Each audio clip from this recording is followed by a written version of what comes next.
Hello and welcome to the Fit to Transform podcast, where you learn how to train and diet effectively and, most importantly, how to maintain those results for life, once and for all. I'm Nikias Tomasiello, a transgender training and nutrition coach working online with anyone who's ready for a true lifestyle transformation, anywhere they may be in the world. As a friendly reminder, any and all information provided is for educational purposes only. You should consult with your doctor before implementing any changes to your diet and exercise program. With that disclaimer out of the way, thank you for being here. Now grab yourself a cup of tea or pre-workouts and enjoy. Yo, welcome back to the podcast. Today I want to discuss 4 summer holiday tips that no one's giving you. Clickbaity much, am I right? But stick around, because while most everybody else is telling you how to build a beach body for the summer, what I want to do with these 4 tips is help you thrive during the summer holidays while still making choices that are in line with your goals and values. So my first tip is going to be to choose maintenance over fat loss or muscle gain when you go away on holiday this summer. And yep, I already know that you're making a face right now. I don't want to maintain, I want to keep chasing my goals. That's what you're thinking, and I completely understand you, my dear listener. But realistically, you've tried that before. You've tried to stay super strict with a diet and an exercise program when you went on holiday in the past, and it massively backfired. You might have gone YOLO, meaning you started eating everything in sight and you didn't move very much all day because you had dieted super hard for this holiday and you felt that you, in quotes, deserved it. Or alternatively, you went full deprivation mode, eating salad leaves and walking 40,000 steps a day to burn off said salad leaves because you were so afraid of losing all the progress you had made up until that point. Whichever your experience might have been, you came back from the holiday worse than you left, in that you regretted the choices that you made and you didn't enjoy the holiday as much as you could have. And that's because both of those scenarios are very extreme. And if you want to stop feeling like you have to choose between going on holiday and staying on top of your fitness goals, you need to ditch the extremes and you need to find compromises that work for you. That's where maintenance comes in. That's why it's such an important goal to take on during a summer holiday. After all, realistically speaking, are you going to be as on point as usual with training and nutrition while you're away? No, you're not. You're going to be in a different environment. You might or might not have access to self-catered cooking facilities. You might or might not have access to a gym. You might or might not want to be as on point as usual with training and nutrition because it's a completely different experience, and being too disciplined might lead you to not enjoy, not make the most of that experience, which could very well be your priority for this particular holiday. Besides, is going away really going to make a massive dent in your progress? Let's talk math here. There are 52 weeks in a year. Let's assume that you gain or lose half a pound per week. Let's say that you're in a muscle building phase, you gain half a pound per week. Or conversely, you're in a fat loss phase, you lose half a pound per week. Over the course of 52 weeks, that's 24 pounds that you can lose in terms of fat loss or gain. And obviously, if you're gaining 24 pounds, not all of that will be muscle mass, but let's not be too granular about this particular aspect. I'm trying to make a different point here, which I'm coming to. So you gain or lose 24 pounds if you are super on point with everything for 52 weeks, so the entire year. Now, you go away on holiday over the summer for 1 week. Realistically, what does that mean? That you're going to lose or gain 23.5 pounds instead of 24. Now, does that make a true difference? Come on, my friend, it doesn't. And last but not least, are you going to lose all of your progress in this week or 2 weeks or even a month that you're taking away from your usual training and nutrition routine? Also, no, as long as you set realistic targets. And again, that's where maintenance comes in. Because losing fat or gaining muscle mass are endeavors aimed at changing your body. And so they are both inherently harder to accomplish than keeping your body exactly the same, which is what maintenance of your body weight is going to accomplish. And maintenance is far easier to achieve than changing your body. So if you set a goal of building muscle or losing body fat while you're going away, but as we already established, realistically, you're likely not going to be on point as usual with nutrition and training, and yet you're still trying to achieve these more challenging goals, you're setting yourself up for failure. On the other hand, to achieve maintenance, you only need to be on point enough, which requires still discipline for sure. Because after all, if you've listened to this podcast for long enough, or followed my content on social media, or read my newsletter or blog for long enough, you know that dieting isn't easy, but it can be accomplished more easily than maintaining fat loss long term. So clearly, maintenance still requires discipline, but it's far easier to accomplish than gaining muscle or losing fat. And again, I completely understand that you might still be making that face. Maybe now you're starting to think, all right, maybe Nick has a point, but I'm still not super fond of this goal of maintenance because it feels like stagnation. And again, I understand that because most people never think of maintenance as a goal. They either think that they want to push for fat loss or muscle gain, or they go YOLO. They stop training, they stop paying as much attention to their nutrition, and they end up losing progress. But maintenance is far from stagnation. Maintenance is the rest of your life. One day, you may no longer need or want to lose body fat. You may no longer enjoy gaining muscle mass. You might simply be happy. Imagine that with where you're at, and you might want to maintain it. And so, if maintenance is going to be the rest of your life and you never ever practice it, you're not going to be ready for it when it comes, and it's going to be a really hard transition to make, and you're going to be at a much higher risk of losing the progress that you've made unless you've spent at least some time, like a week when you're going on holiday, to practice maintenance. The second of the 4 tips that no one's going to give you for a summer holiday is to prepare for the holiday, not wing it. And today I want to share with you 4 specific questions that I ask all of my clients when I'm helping them prepare for a holiday. Question number 1: what's your goal for this holiday with regards to both training and nutrition? There's no right or wrong goal. This is very important. You need to consider what your priorities are because it's your holiday. You have a goddamn right to decide what you want to do with it.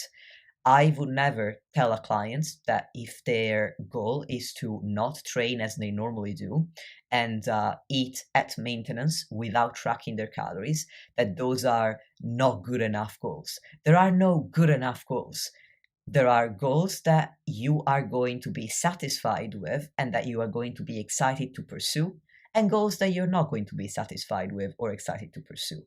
And I want to support you to achieve the goals that you are going to be satisfied with and excited about. And if that's making the most of your holiday without worrying as much about training and nutrition as you normally would, that's what we're going to do. So when you're considering the answer to these questions, to this particular question, think about the options. Are you going to train and track your calories as usual, because that's what you truly want to do? Or do you want to take a break from either? Maybe you want to take a break from tracking your calories and simply follow healthy nutrition habits that are going to enable you to maintain your weight. But you want to train as normal because that's possible. Or maybe you want to continue tracking your nutrition as usual, but you want to focus on less structured movement. So maybe you go for some hikes or you go swimming, but you don't follow your usual gym-based program. And when you're choosing your goal, not only do you want to make sure that this is what you truly want, what you're truly satisfied by and excited about, you also want to be realistic. If you know that you're going to the desert, what is the point of saying, I want to follow my usual gym-based routine? There's going to be no gym around, right? Obviously, this is a silly example, but you do need to find a compromise between what you truly want to do and what is realistic to accomplish under the circumstances. Question number 2 is, what could make the goal that you've just set challenging? For example, are you going to be eating out a lot? Are you going to be camping in the wild with a portable stove and nothing else?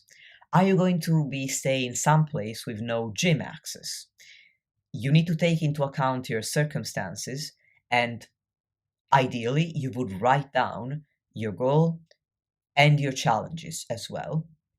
And then the third question that you want to answer is, which of these challenges can you realistically overcome, and how can you overcome said challenges?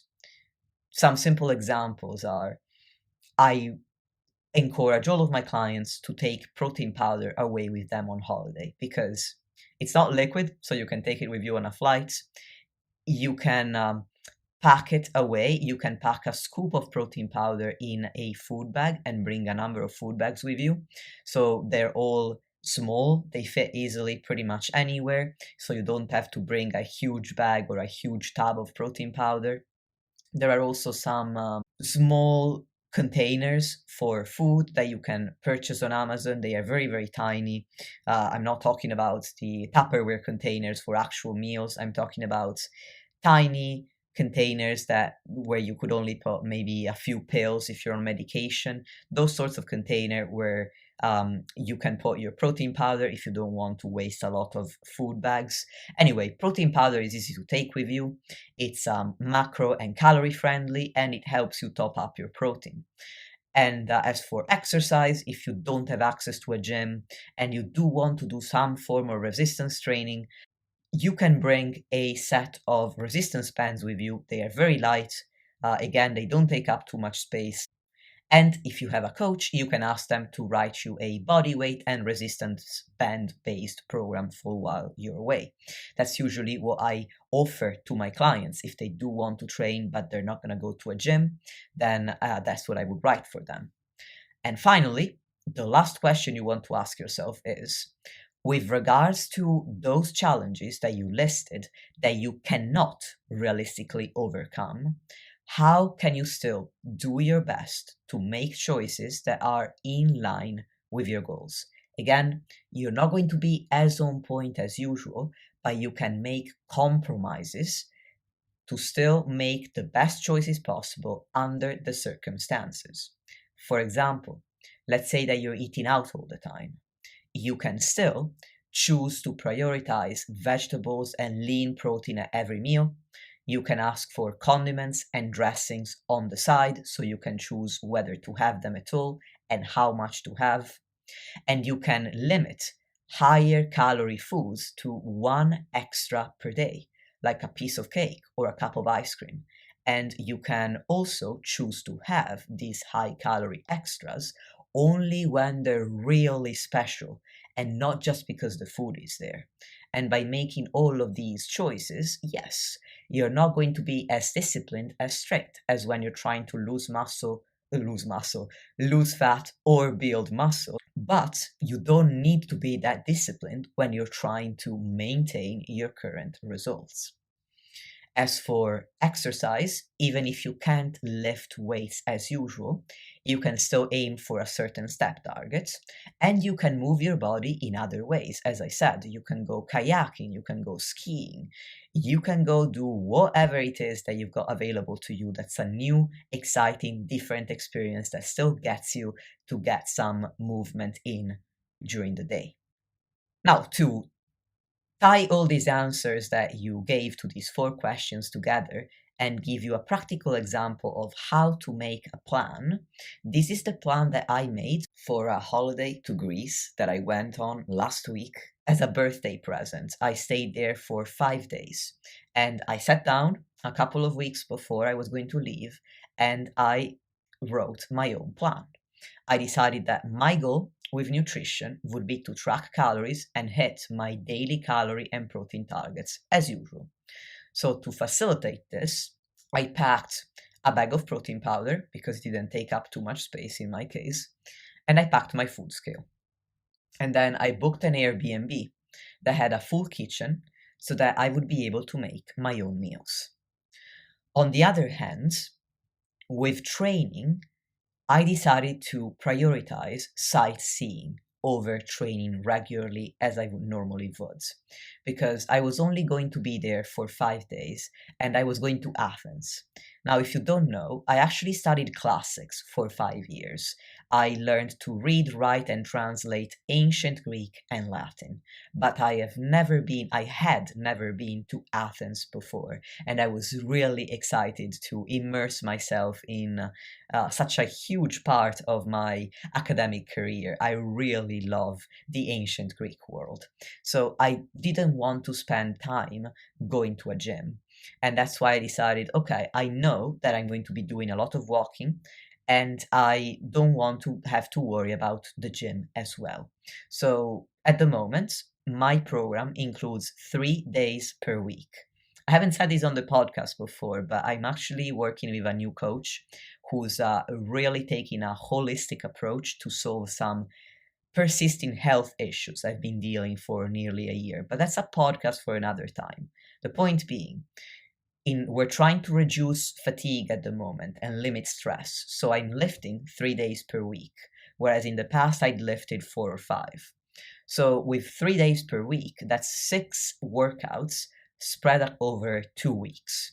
So instead of doing 3 in 1 week and 3 in the week that I was going to Greece, I did 5 sessions the week before, so that when I came back, I only had 1 session left to do in that week. I still got all of my 6 sessions, but I simply didn't have to worry about training while I was in Greece. So if you take time to consider your own answers to these 4 questions and to come up with a plan like the one I've just described, at least a couple of weeks before you're due to leave for your own holiday, and you prepare accordingly, I can guarantee that you're going to have a much more relaxed holiday experience and that you're also not going to compromise your fitness goals. My third tip is going to be a description of the guidelines that I offer my clients when they choose to eat at maintenance, but they want to take a break from tracking calories. I'm not saying that you have to take a break. You can still choose to track if you want to, but there's nothing wrong with taking a break from tracking your calories and your macros. And in fact, there may come a point when you decide that you don't want to track your calories and macros anymore.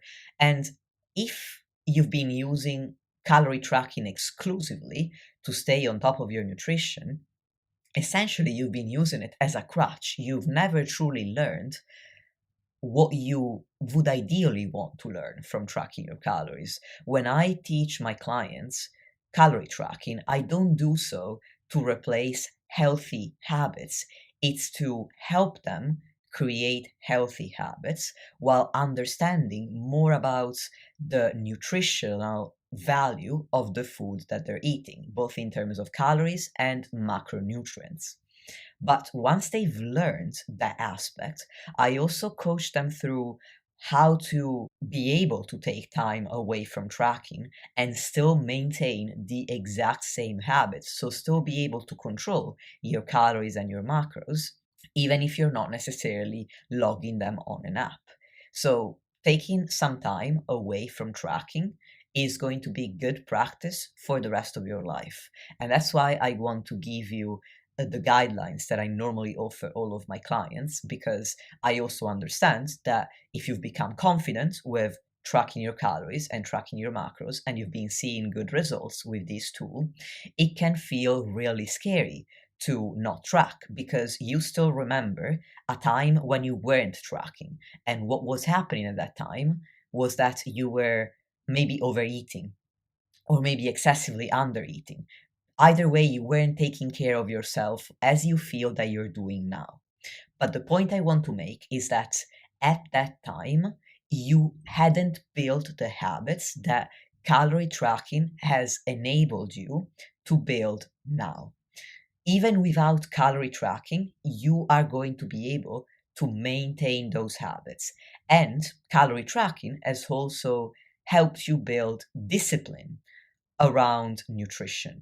And that discipline is not going to disappear if you take away calorie tracking. So trust yourself, trust this new and improved, this wiser version of yourself that is going to be able to maintain similar habits and to maintain a similar level of discipline as when you are tracking your calories. You are going to be able to accomplish this, trust me. Will it be perfect? No, because you'll be on holiday. It will be a different environment. And it's also maybe the first time that you're taking a break from tracking. And where we all feel like Bambi on ice whenever we start something new. Just like when you started tracking for the first time, you felt like Bambi on ice then. You were like, oh, how am I supposed to log this tablespoon of peanut butter? I guess I'll just log 1 tablespoon. And then you found out, oh, wait, I actually weighed my tablespoon, and instead of 15 grams, it's actually 25. So I'm having 300 calories instead of 100. That's a bit of a problem. It's normal for it to feel weird and uncomfortable and awkward, but it's still going to be far better than you've ever done when you went on holiday in the past and you weren't tracking. Because again, you have been working on these healthier habits, you have been working on your discipline. And the point isn't to chase perfection, it's to learn. And it's only through imperfect experiences that you are going to be able to learn what it is that you need to improve upon to do better and better every time. So, after this pep talk, let's take it back to the main point that I want to make, which is what are these guidelines to maintain your weight without tracking? Now, I want to preface this by saying that no client of mine gets a cookie cutter approach. So these are general guidelines that I always start with because they are a good starting point. But then I discuss with each individual client which of these guidelines they can realistically take on board, which are unrealistic to take on board, which ones may even be unnecessary for them, and which ones are absolute non-negotiables. So I'm not coaching you unless you're a client of mine, in which case you are a legend. Thank you so much for listening. Thank you for your hard work. You're doing great. And if you're not, why aren't you checking in with me about what's not going so well? Anyway, back on track. So if you're not a client of mine, what I invite you to do is to listen to the tips that I am going to give you and consider them, as I said, guidelines. That term is important. They are guidelines, they are not rules. Take those that you believe will truly help you and that feel achievable, and leave the rest. So, with that disclaimer out of the way, these are the guidelines. First, stick to your regular number of eating occasions per day. So if you normally have 3 standard meals and 1 snack, consider sticking with that if it's realistic. And stick to your regular meal timings, give or take an hour or two. You don't have to be super on point with this, but if you can, trying to keep meal timings relatively the same as much as possible is going to limit circadian rhythm dysregulation, which I discussed in episode 48, which was titled A Comprehensive Guide to Meal Planning and Prepping. And if you haven't listened to that one already, how about you do so? Because it was a bloody good one, if I can say so myself. Anyway, limiting circadian rhythm dysregulation is important because, realistically speaking, you're going away, and especially if you're going abroad, maybe even to a different time zone, your circadian rhythms, plural, are going to be dysregulated. So I'm not saying that this is going to prevent them from being dysregulated. But if we can lessen the impact of this circadian rhythm dysregulation, you are going to feel better, to have more energy, to feel that your hunger levels are more regulated and reliable during the day, that your cravings are lower. You're basically going to feel better overall. You're going to feel healthier. And that's the best way to feel when you're on holiday, right? Because you want to make the most of it. Speaking of hunger levels, as much as possible, you want to try to start eating when you're hungry, not just peckish, but also not starving. Because if you're only peckish, is there really a reason to eat, or are you just eating because the food is there? Let's try to be mindful of that. But if you're starving, you are not going to make mindful choices. You're not going to be able to follow the rest of my guidelines, and you're likely to overeat.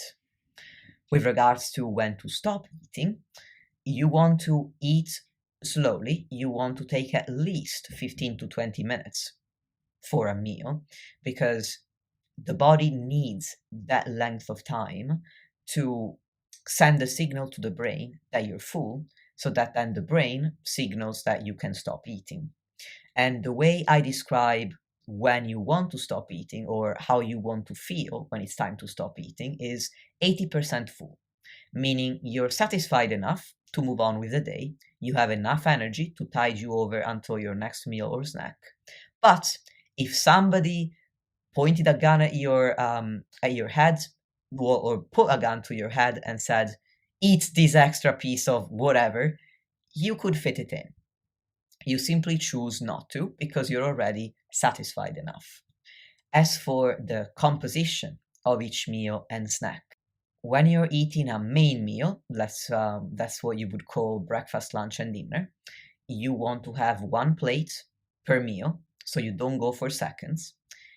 You want it to be a standard size plate. We're not talking a saucer. We don't want to go full deprivation mode.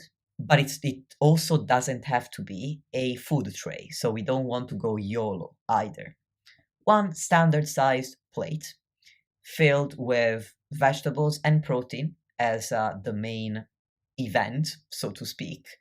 Normally, I would suggest half the plate vegetables, a quarter protein, and the remaining quarter a combination of carbs and fats. And then for your snacks, you want each snack to fit on one palm.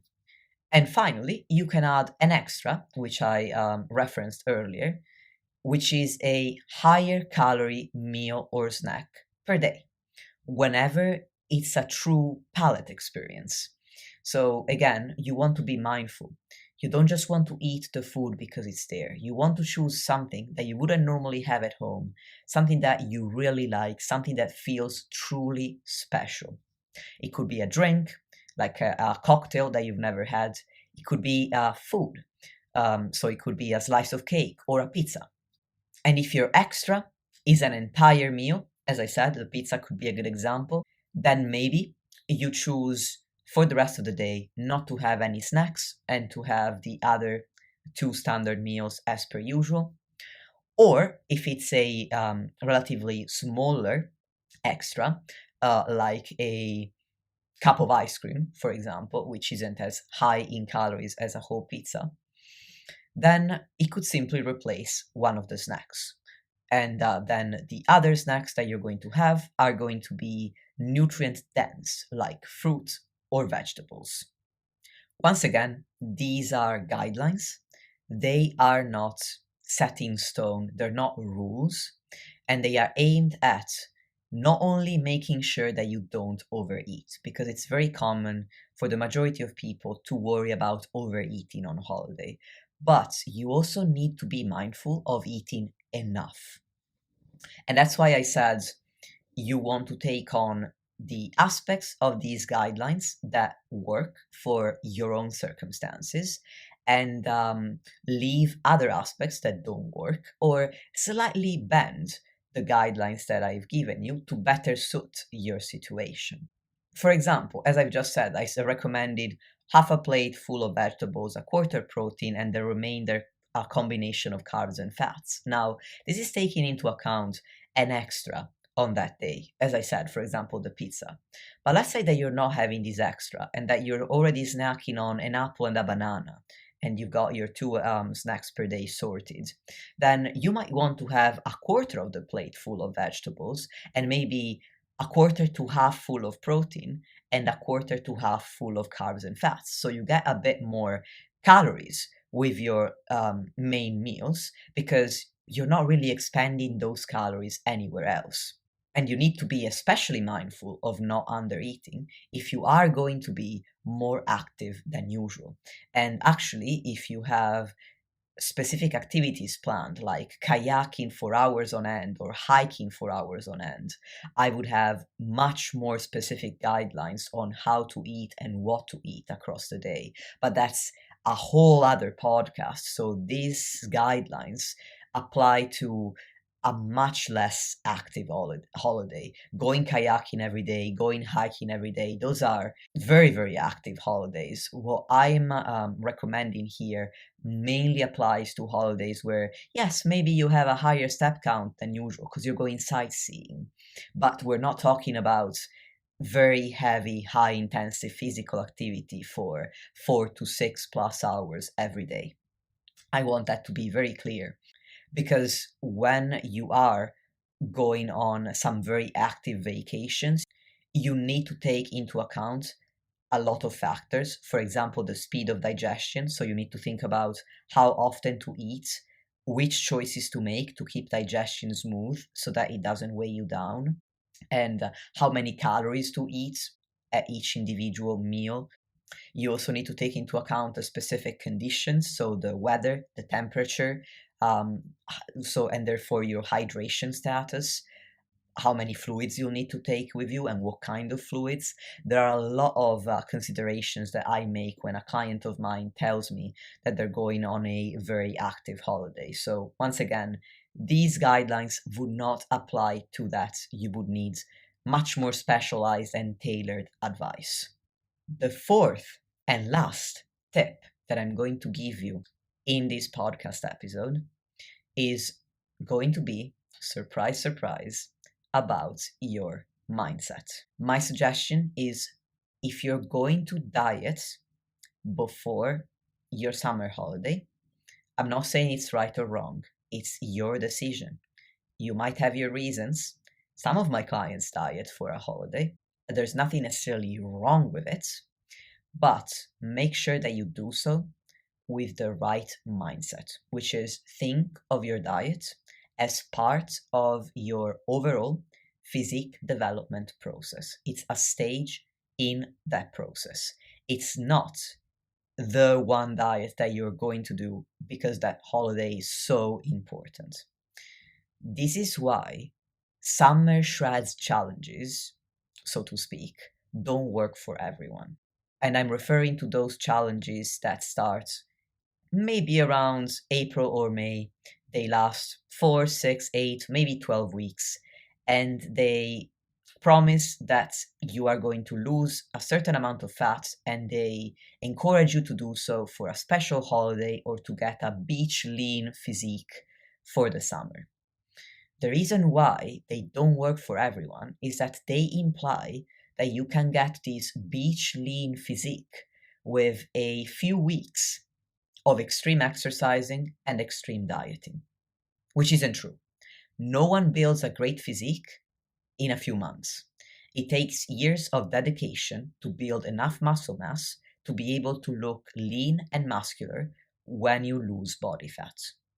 Besides, if you undergo such a long time, trying to stick to an extreme exercise and diet program, you're not going to be able to maintain the results afterwards. You're going to rebound pretty badly, meaning that you are going to regain all the weight you lost and then some. And you're also, unfortunately, likely to end up in a cycle of over restriction, where you go on these challenges to lose body fat and then overeating afterwards. And it sets you up for a really awful relationship with fitness. However, as I said, I'm not trying to discourage you from choosing to go on a fat loss diet before your holiday or a muscle building diet before your holiday. As I said at the beginning, I strongly encourage you to go to maintenance calories, so go on a maintenance phase while you're on holiday, but there's nothing wrong with wanting to gain a bit of muscle or lose a little bit of fat before you leave.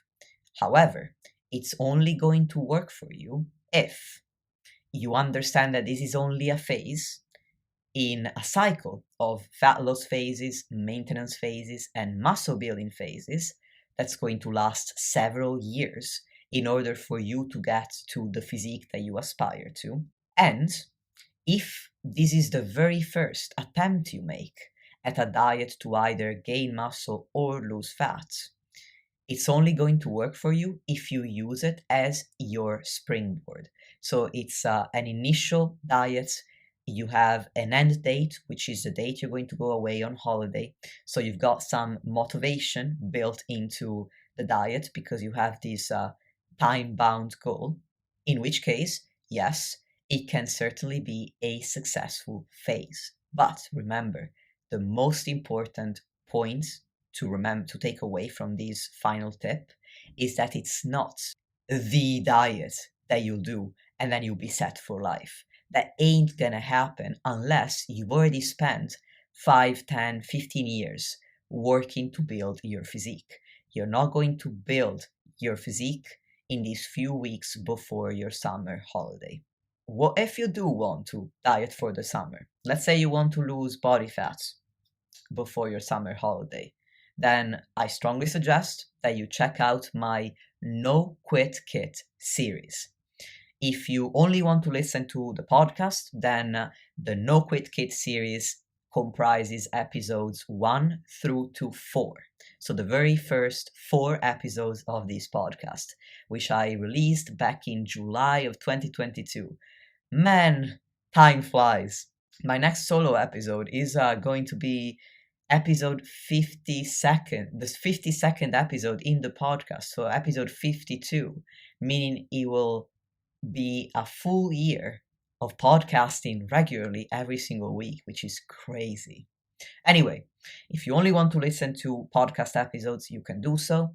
But I also encourage you to sign up for the No Quit Kit email series, which includes some worksheets, some extra written guidelines that really support the podcast episodes with some extra material to really help you cement the knowledge that the podcast episodes are going to give you. And I worked really hard on that No Quit Kit series to help you set yourself up for a successful fat loss phase. I do not yet have a No Quit Kit series equivalent for muscle gain, but I do have podcast episodes where I've discussed how to build muscle successfully.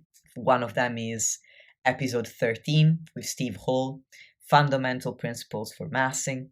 I've got episode 14, which was a solo episode titled Making the Most of a Massing Phase, Myths, Realistic Expectations, and Mindset Tips. And last but not least, I also have 2 full-length blog articles. One is about going through your first fat loss phase. One is about going through your first muscle building phase. And I'm going to link all of these resources for you in the show notes so that if you do choose to diet before your summer holiday, you set yourself up for success that way. Now, I mentioned that I recommend maintenance during the holiday, but I'm not against dieting for fat loss or muscle gain before the holiday. However, I want to point out that in the transitional period between the holiday and the diet. So maybe the last few days up to a week before you leave for your holiday, I recommend that you return to maintenance calories if you've decided to diet for fat loss or muscle gain. So if you've been in a surplus or a deficit. The reason being that you're going to be stressed out before you leave for your holiday. Maybe you've got some loose ends to tie up at work. You've got to pack for the holiday. Maybe you're going with somebody else or you're going to meet family. You're going to have a lot on your mind. You don't need the extra stress of having to stay on top of a deficit or of a surplus.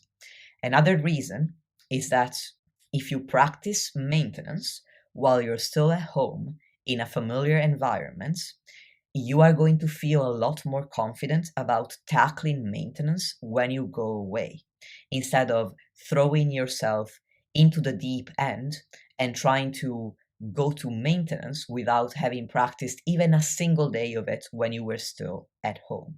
And that's a wrap for today's podcast. Thank you so much for listening, as usual. I really hope this sets you up for a summer holiday that you are not going to regret, feel guilty about, or be ashamed about. I want this summer holiday to be an opportunity for you to thrive while still navigating your fitness goals, while still making decisions that are in line with your values. As I just said a few minutes ago, you're going to have all of the extra resources I mentioned in the show notes as well to really set yourself up for success. You can also reach out to me via social media DMs or via email, and the opportunity to do so will be described in the show notes as well.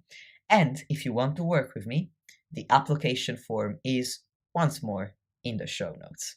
If you take value from these episodes, I would really, really appreciate a rating or a review on the podcast platform that you use, because I don't get any money out of making this podcast. My goal isn't financial, it's to have an impact on other people, on as many people as I can.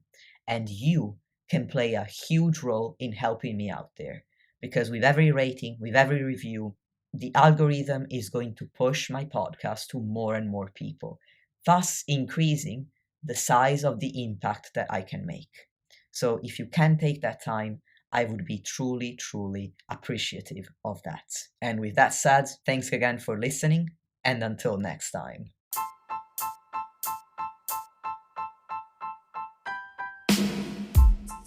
Lastly, if you want to support the podcast and help me reach more people, please leave a 5-star rating or review on any podcast platform that you're using. Thank you very much for listening, and I'll speak to you soon.